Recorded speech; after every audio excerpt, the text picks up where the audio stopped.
지금부터는 와이어러스 센서 네트워크에 대해서 좀 더 자세히 살펴보겠습니다. 와이어러스 센서 네트워크는 이 소형 센서들을 장착한 소형 노드들을 이용해서 애드옥망을 형성하는 것입니다. 그런데 이제 와이어러스 센서 네트워크는 보통 그 설치를 어떤 방식으로 설치하는 것을 가정하냐면은 하늘에서 이 노드들을 뿌리는 형태를 많이 가정을 합니다.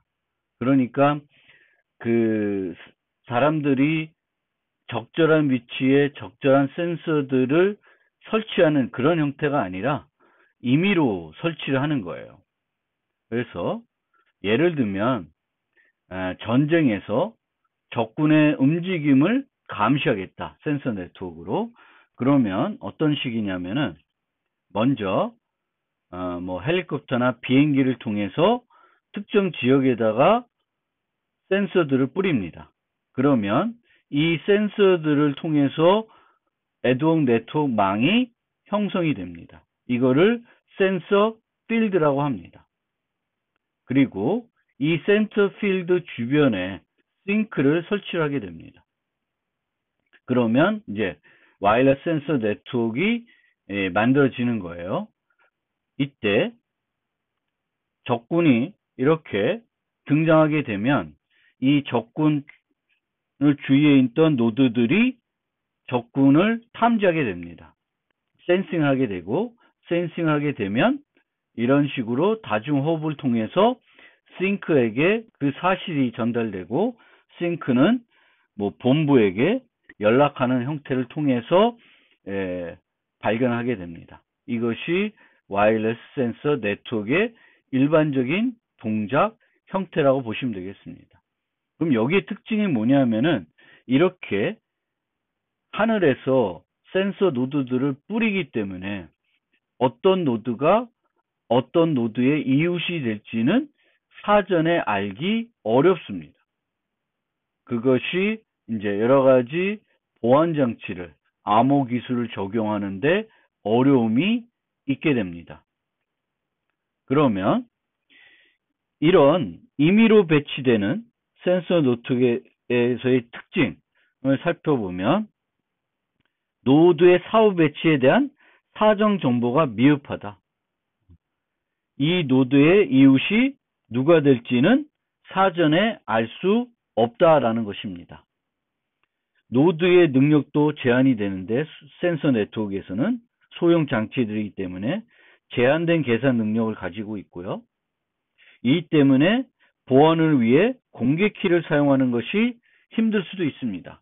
지금은 워낙 기술이 또 발달돼서 다르게 고려할 수 있지만 보통 센서 네트워크를 연구했던 초기에는 이런 센서에는 공개키 기술을 사용하기 어렵다고 가정을 했습니다. 제한된 메모리를 갖고 있고 또 배터리도 소형 배터리를 사용합니다. 따라서 이 센서 네트워크에서는 아까 말씀드렸던 에너지 어웨어가 매우 중요합니다. 데이터를 전송하든 뭔가 계산을 하든 다 에너지를 절약할 수 있게, 또 이 에너지가 특정 노드에 부하가 집중되는 것을 막아야 합니다. 예를 들어서 이렇게 센서 필드가 구축되고 싱크가 이 위치에서 고정이 되면 모든 노드들은 항상 싱크로 메시지를 보내게 될 것입니다. 그러면 싱크에 가까운 이 노드들은 항상 통신의 끝 마무리에 위치하게 돼요. 그러면 전력 소비가 많아질 수밖에는 없습니다. 이 때문에 싱크를 이렇게 주기적으로 이동하는 것을 고려할 수가 있는데 이렇게 싱크가 이동하게 되면 또 매번 싱크로 라우팅하는 방향들이 바뀌게 되는 겁니다. 이게 또 서비스에 영향을 줍니다. 싱크가 고정이 되면 이 애드옥 네트워크에서는 이동 노드가 아니에요. 이 노드들은 고정이 됩니다. 물론 바람에 의해서 조금씩 날려서 원래 떨어진 위치에서 조금 더 움직임이 있을 수 있지만 크게 그 원래 떨어진 위치에서 벗어나지는 않는 경우가 않습니다. 따라서 한번 경로를, 센서까지의 경로를 알게 되면 플러딩 하지 않고 유니캐스트 통신 방식을 써서 이렇게 전달할 수 있습니다.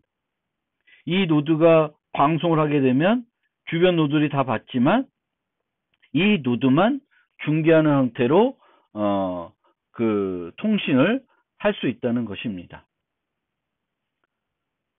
그리고 이웃 노드들이 수집한 정보에 중복성이 있습니다. 그래서 효율적으로 하기 위해서는 데이터 통합이 필요하다는 거예요. 이 얘기는 여기에 노드들이 있어서 요 세 개의 노드들이 이 적군을 발견했어요. 그럼 이 노드도 모두 그 사실을 알릴 것입니다. 그런데 이 노드들이 이런 식으로 전달이 되게 되면 이 노드에서는 똑같은 적군을 발견했다는 소식을 이 노드, 세 개의 노드부터 모두 받게 됩니다. 그러면 그것을 모두 다 싱크한테 전달하는 것이 아니라 이 받은 사실들을 종합해서 하나의 메시지만 일로 보내는 형태로 하는 것이 더 그 효율적인 방법이 되겠습니다. 이거를 데이터 아그리게이션이라고 합니다. 그런데 이 데이터 아그리게이션을 하기 위해서는, 데이터 통합을 하기 위해서는 또 암호 기술을 적용할 때 또 고려되는 상황이 있습니다. 만약 이 메시지들을 노출하지 않기 위해서 암호할 수 있는데 암호하게 되면은 이 모든 메시지들을 이 노드가 풀어서 내용을 봐야지만 데이터를 통합하지 않고 각각 다 보낼지는 결정을 못하는 거예요. 내용을 봐야지만 결정을 할 수 있습니다. 그래서 데이터 통합을 하기 위해서는 그 전달된 모든 메시지들을 중간 노드들이 분석할 수 있어야 됩니다. 노드의 추가와 삭제 가능성, 노드가 처음 배치된 이후 문제가 있는 노드들을 교체할 수 있습니다. 근데 이 교체도 이 노드들이 사용됨에 따라서 먼저 배터리가 소모돼서 죽는 노드들이 생깁니다. 그러면 네트워크가 단절될 수 있고 문제가 됩니다. 그러면은 이 위치에 다른 노드들 하나 또 넣자, 이렇게 또 배치하기는 어렵습니다. 다시 또 와서 뿌립니다. 그러면은 또 노드들이 추가가 되는 거죠. 기존에 살아있는 노드들과 신규로 뿌린 노드들이 새로운 센서 필드를 구축하게 되는 형태가 됩니다. 정밀한 교체가 가능하지 않다라는 거죠. 그리고 노드의 물리적 포획 가능성이 있습니다. 노드들은 공개적인 장소나 적대적인 장소에 설치될 수 있으니까 공격자들이 와서 이 노드를 가져가서 이 노드에 있는 거기에 있는 키들을 탈취하고 사용해서 새로운 가짜 노드를 또 여기다가 심어 놓을 수도 있습니다. 그런데 실제 이런 센서 네트워크를 구축했을 때 이 센서 네트워크를 사용할 수 없도록 만드는 가장 쉬운 방법은 EMP 공격을 하는 거예요. 그래서 여기에 강력한 전자기파를 쏘게 되면은 이 기기들이 망가지게 됩니다. 그것이 더 아주 간단한 이제 센서 필드를 공격하는 방법이 되겠습니다. 그러면 이 센서 네트워크의 설계의 목표는 가용성, 즉 고정 전원을 사용하지 못하므로 네트워크 수명이 중요하고요. 그런데 그렇다는 것은 일부 노드들이 먼저 동작을 멈출 수가 있습니다. 그러면 그것들을 교체하지 않으면 네트워크가 단절되거나 네트워크 통신이 효율적이지 않을 수가 있습니다. 그래서 그 노드들을 교체를 해줘야 되는데 이때 정밀하게 죽은 노드들 위치에 새 노드를 넣을 수가 없고 전체적으로 다시 뿌리는 형태대로 해서 그 네트워크가 계속 수명을, 그 그 하고자 하는 서비스가 동작하게끔 만드는 방법을 사용하게 되겠고, 또 항상 이 수명 때문에 에너지 어웨어 하도록 모든 프로토콜이나 그 연산들을 이 에너지 어웨어를 고려해서 진행을 해야 됩니다. 각 노드의 현재 에너지 상태에 따라서 그 노드를 우회한다든가 그 노드에게는 좀 다른 역할을 하게끔 한다든가 뭔가 이제 그 고려를 해야 되겠고, 아까 설명드린 것처럼 싱크를 이동시킨다든지 또 싱크를 여러 개를 둬서 이제 그 모든 노드들이 특정한 싱크로 통신하는 것을 또 동일한 방향으로, 동일한 경로로 항상 통신하는 것들을 막을 필요가 있습니다. 그리고 확장성을 고려해야 되겠고요. 많은 노드들이 뿌려질 수 있다. 이 애드옥 네트워크를 구성하는 노드의 수가 매우 많을 수 있다라는 것을 또 생각을 해야 되겠고, 효율적으로 또 프로토콜들이 구성돼야 됩니다. 노드들이 제한적이기 때문에 그래요. 능력이 제한적이다. 소형이고 또 저렴해야 돼요. 아주 비싼 비용이 많이 드는 노드들을 이런 식으로 뿌릴 수는 없습니다. 소모되는 소모성이기 때문에 아주 저렴하게 그 센서 노드들을 만들 수 있어야 되겠고, 쓰고 버려지는 거예요. 그 다음에 응용의 여러 가지 요구사항들을 어떤 요구냐, 이게 군사적 목적으로 쓰냐, 산불 감시냐, 또 뭐 그런 거에 따라서 다 다를 수 있습니다.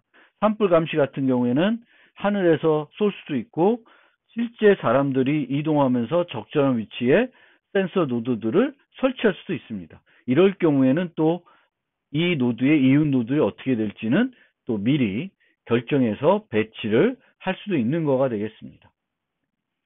그리고 이제 정보의 비밀성을 필요하냐 아니냐, 이런 군사적인 목적에서는 교환되는 메시지들을 암호화해서 교환할 필요성이 있는데, 산불 감시 같은 경우에는 굳이 그 메시지들의 비밀성을 보호할 필요는 없죠. 누군가가 그거를 공격하는 건 별로 이득이 없겠죠. 뭐 산불 감시하는 센서 네트워크 공격해서 무슨 이득이 있겠습니까? 그래서 이제 그런 응용들에 따라서 다 달라진다라는 것이고요. 그러면 이런 군사적인 목적을 했을 때 이 적군에서 여기에 가짜 노드들을 심어서 이 센서 네트워크의 동작을 방해할 수 있습니다. 물론 아까 말한 것처럼 EMP 공격하는 것이 더 깔끔한 확실한 방법인데, 그렇지 않고 여기에 이제 가짜 노드들이 집어넣을 수 있으니까 그런 걸 대비한다고 하면 애드옥 네트워크에서 방송 인증을 해야 된다는 걸 말씀드린 것처럼 합법적인 노드와 통신하고 있는지 다른 노드들은 확인할 수 있어야 되겠습니다. 그리고 노드가 수집한 정보를 외부로부터 보호해야 할 수 있고, 이 경우에는 비밀성이 요구가 되면은 교환되는 메시지들을 암호화해야 됩니다. 그런데 이 인증은 앞서 테슬라 같은 걸 봤듯이 방송 인증이기 때문에 이걸 해결하기 위한 가장 쉬운 방법은 공개키 기술일 수 있는데, 이 공개키 기술은 앞서 설명드린 것처럼 여러 가지 문제점이 있습니다.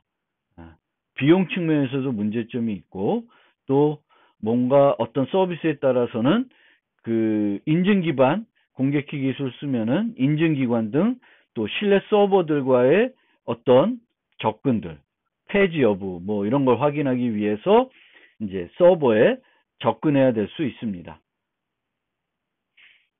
따라서 보통 초기 와이어러스 센서 네트워크의 연구들은 이런 인증을 제공하기 위해서 대칭키 기반 기술을 많이 사용을 하였습니다.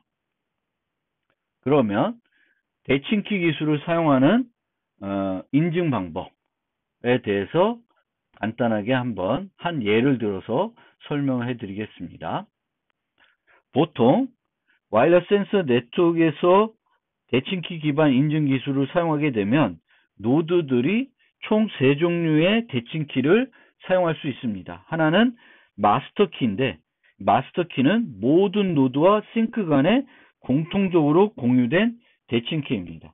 그러니까 노드들이 뿌려질 때 여기에 K를 모두 동일한 K를 갖고 있는 상태에서 뿌려지게 됩니다. 그 다음에 개별키는 노드와 싱크 간에 공유된 키예요. 그러면 마스터 키도 하나, 얘가 A 노드면 KA 하나, 뭐 이렇게 뿌려지게 되는 거고요. 그 다음에 노드 쌍키를 또 유지할 수 있습니다.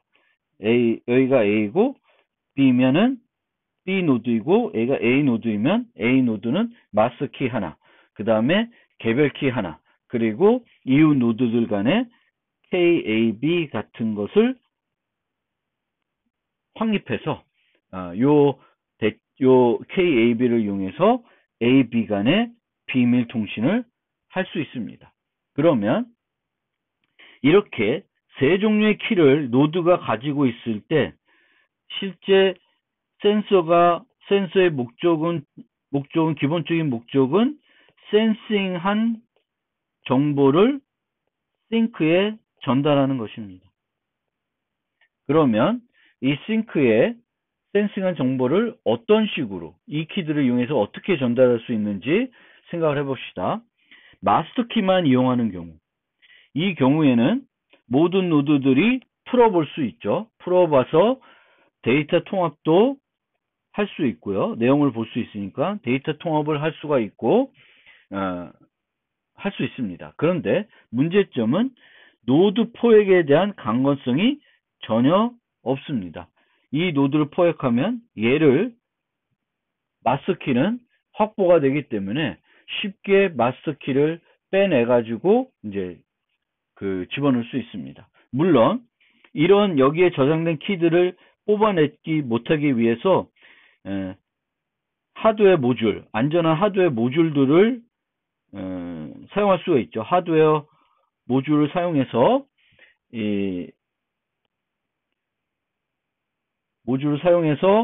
사용할 수 없게끔 이 탈취를, 노드를 포획하더라도 거기에 저장된 키들을 빼낼 수 없도록 할 수는 있지만, 이런 하드웨어를 사용하게 되면 비용이 제작 비용이 증가되는 문제점이 있습니다. 그 다음에 개별 키를 이용해서 메시지를 전달할 수 있죠. 그러면 이제 싱크는 복호에서 내용을 볼 수 있지만 중간 노드들은 볼 수가 없습니다.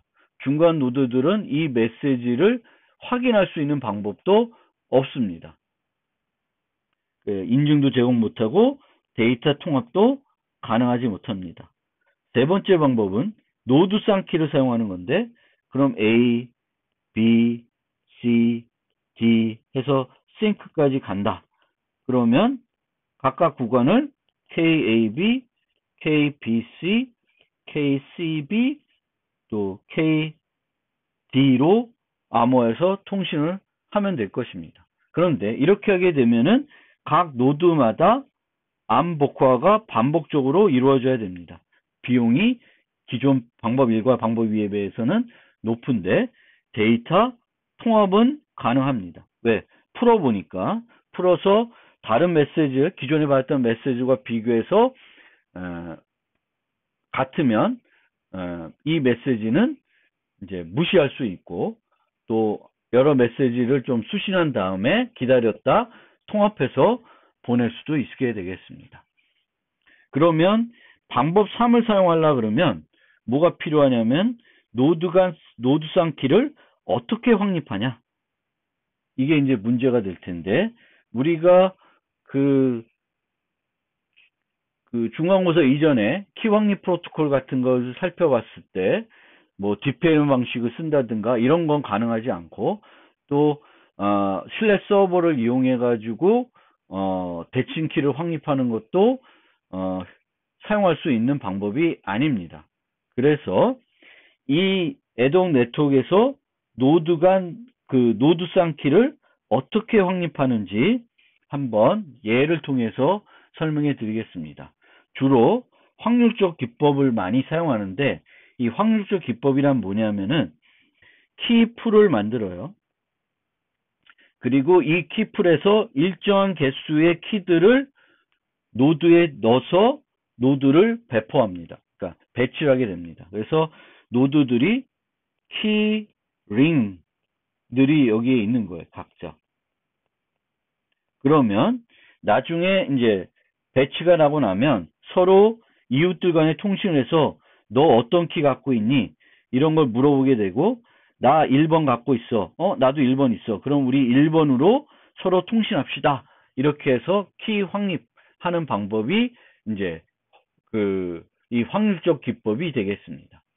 이 기법에서 이제 키풀의 크기와 키링의 크기를 이용하게 이 크기를 조절하게 되면은 두 개의 노드가 있을 때 이 노드가 똑같은 동일한 키를 가질 확률을 계산할 수 있어요. 이거는 우리가 해시에서 충돌처럼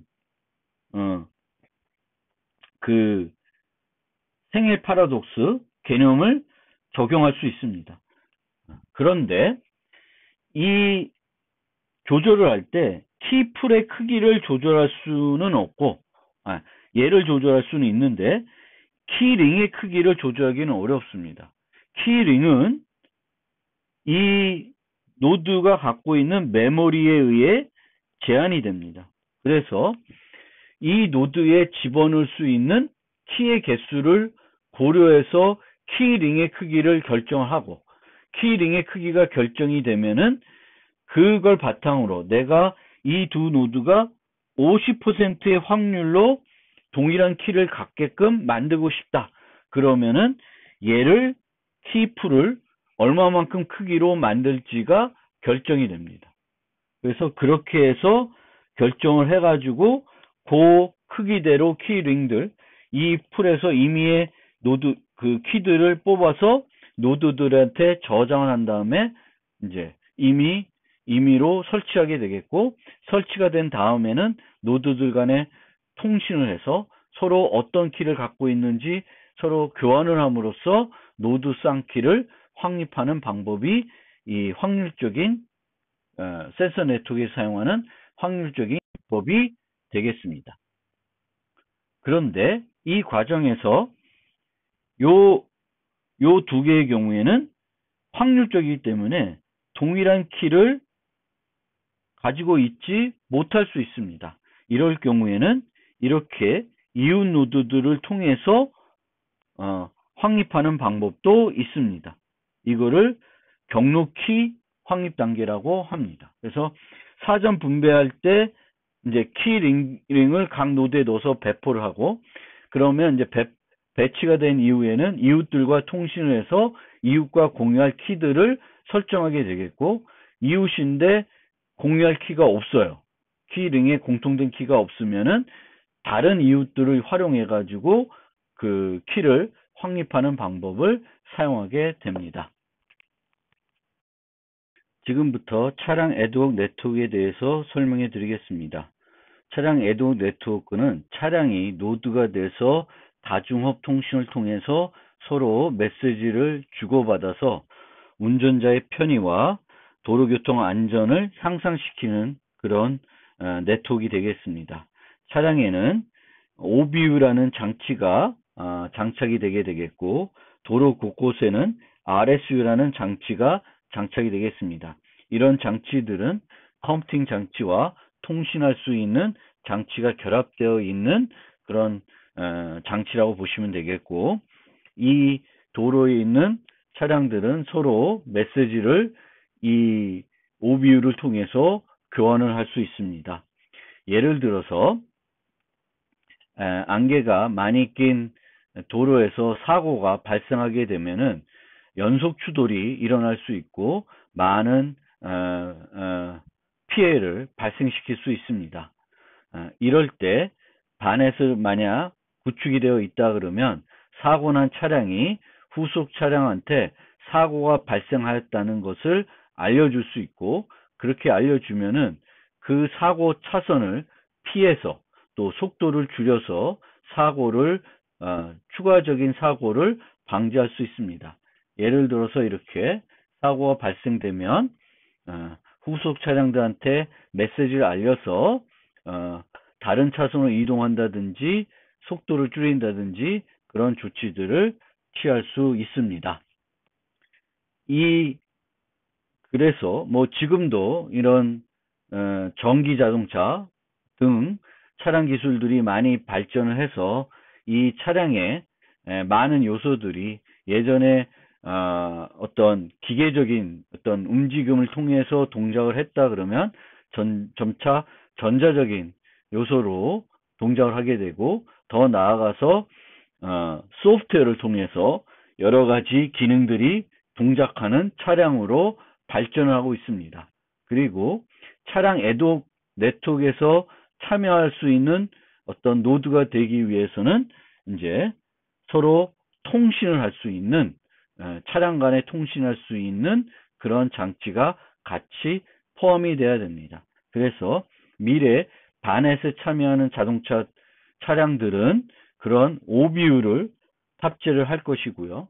여러 가지 레이더나 센서들을 장착을 할 것이고, 또 사건들의 그 주행 기록들을 기록할 어떤 블랙박스 같은 형태, 지금도 이런 차량 블랙박스들이 있는데 그런 영상뿐만 아니라 다양한 데이터들을 모으는 그런 EDR 같은 장치들이 차량에 장착될 걸로 기대되고 있습니다.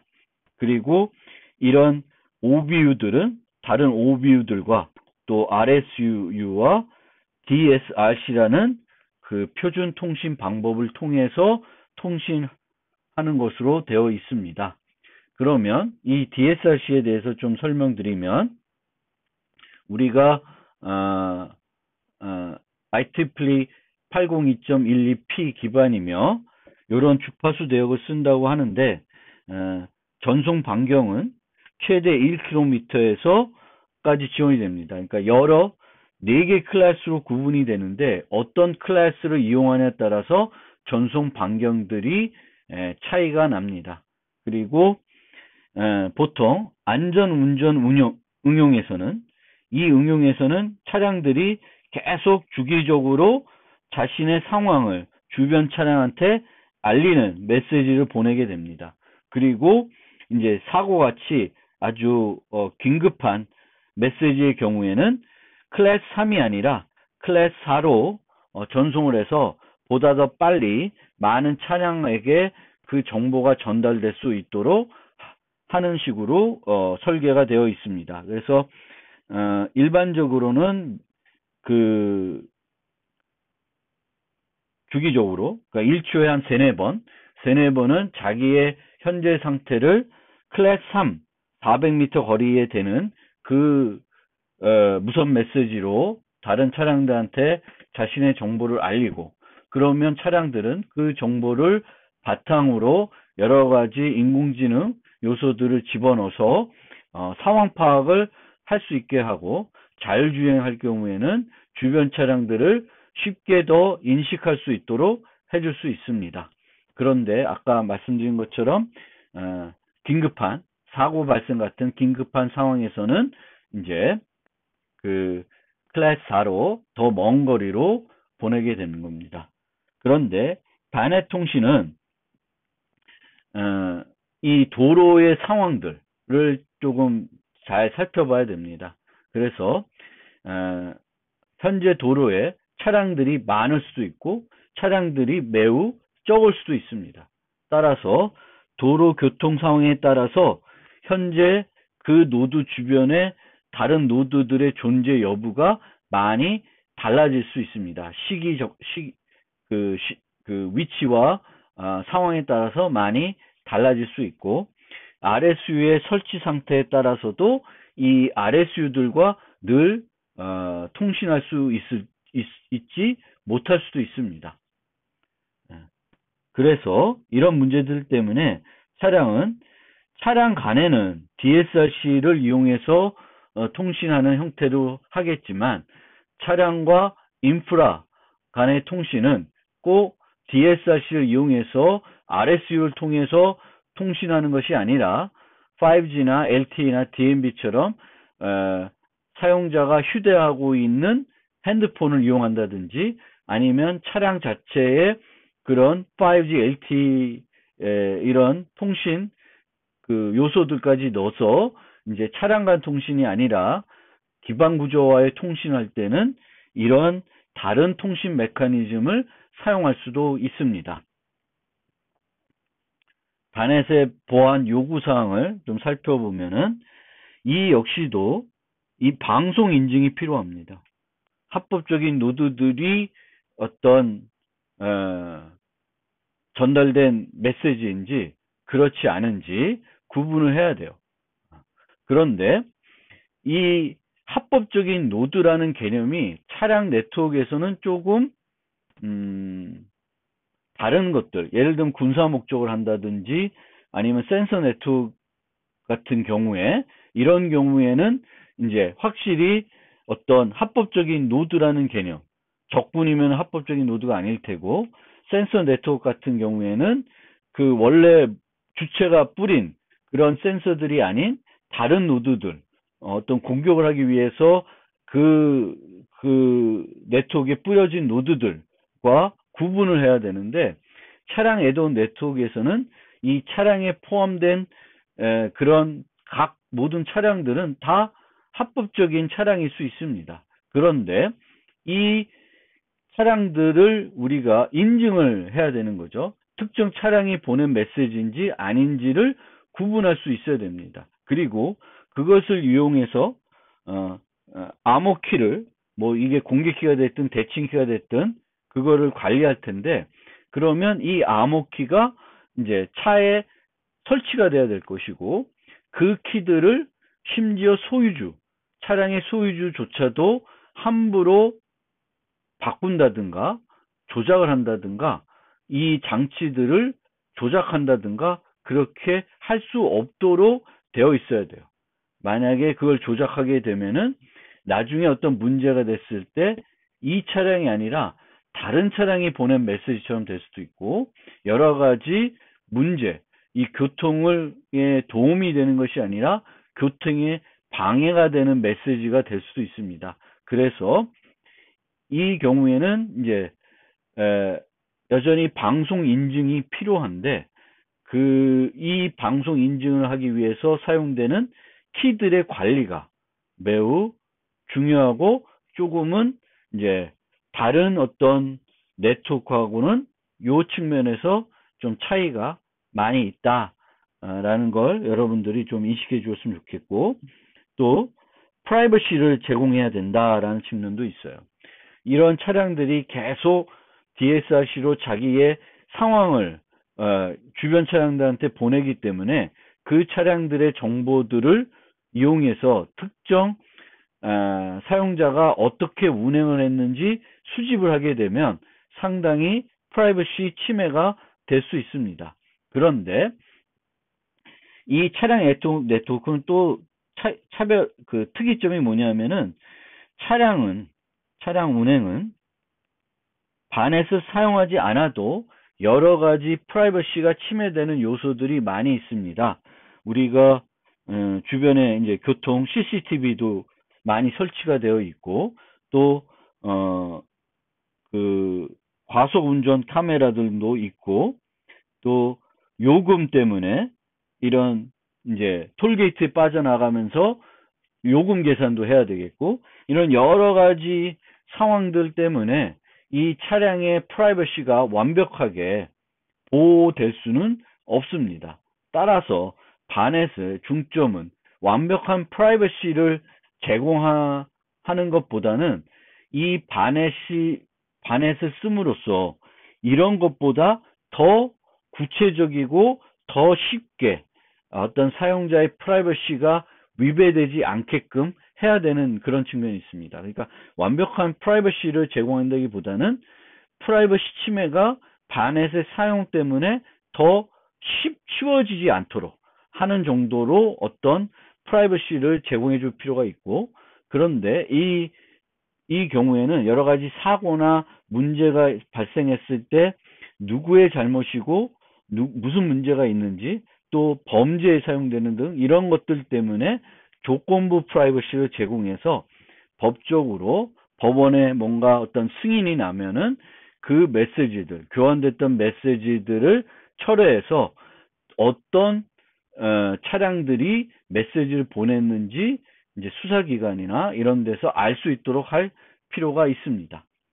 그 다음에 데이터의 유효성이에요. 나는 50km로 달리고 있는데 100km로 달리고 있다고 메시지를 보낸다든지 10km로 달리고 있다고 메시지를 보내게 되면은 잘못 판단하게 되겠고, 그 잘못 판단은 사고로 이어질 수 있습니다. 그래서 이런 자기의 현재, 나는 1차선에 있는데 2차선에 있다 보낸다든지 그런 거짓 정보들을 보내게 되면 오히려 운행에 도움이 되는 게 아니라 방해가 될 수 있습니다.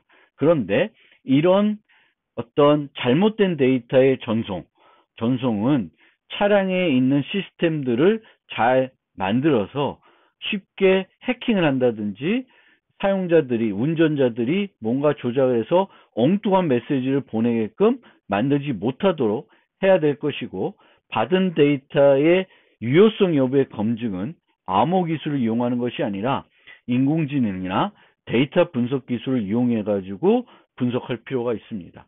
지금 현재 상황에서 봤을 때 말도 안 되는 어떤 데이터들의 수시는 그 데이터가 부정확하기 때문에 그 데이터는 어떤 뭔가 판단을 할 때 배제를 하고 판단할 필요가 있겠습니다.